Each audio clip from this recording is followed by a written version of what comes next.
Okay, let's bring in CBS News White House reporter Olivia Rinaldi to talk more about this. So, Olivia, the president has lashed out, I guess, if that's the word that we want to say, over social media to Vladimir Putin over this latest attack in Ukraine. What more are you hearing from the White House this morning?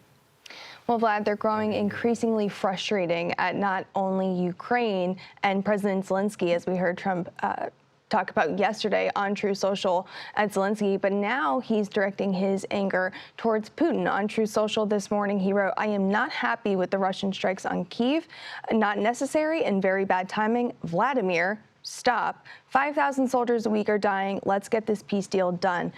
Pretty striking to hear him call him by his first name, the Russian leader by his first name, and tell him to stop. I'd be curious to see how that is being received in Russia. But Vlad, I think it shows the growing frustration out of this White House in dealing with both sides of this war. Now, this is a war that the president said he would be able to end on day one. I believe we are at day 93 or so of his presidency. Double check me on those numbers, but this war is still ongoing and it's still raging. So this White House is growing increasingly frustrated at both sides that they're not able to get any type of deal done. At the same time, we saw Secretary Rubio and Special Envoy Steve Witkoff pull out of talks yesterday in London that would have been held with our European counterparts and the Ukrainians about this proposed peace deal to get this war to an end. They pulled out of those conversations, but today we know that Special Envoy Witkoff is headed to Russia, where he will meet with Vladimir Putin for the fourth time for discussions on how to bring this war to a close. And as you heard Holly lay out there in expert detail, what the White House seems to be suggesting is that the current lines of the war would be where the lines of demarcation would be for two new countries, for Ukraine and Russia. For the Ukrainians, that's a non-starter. For the Russians, it would mean not only obtaining Crimea as they did in 2014, but also expanding their reach into Ukraine. But it seems, by all accounts, with these increased attacks and strikes, that they're not ready to end this war either. So the White House seems to be at a little bit of an impasse with both Ukraine and Russia. Yeah, sounds about right. Vladimir, stop is triggering to me. It reminds me of my mother screaming at me as a 5-year-old to not touch the stove or not stick a coin in an outlet. It clearly did not. That's why it's so triggering to me. So we'll see if it works with a dictator who controls one of the world's superpowers. Let's turn now to tariffs. Olivia, President Trump seems to be changing his tune towards China.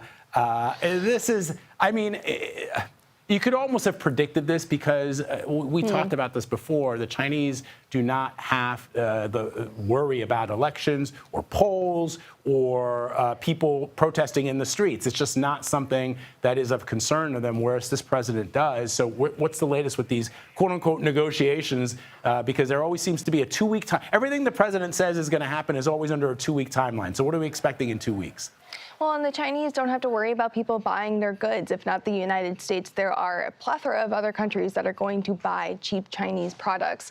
So they're not exactly worried about these tariffs being levied by the United States because they're saying, well, that's on you and you've started and you've initiated this.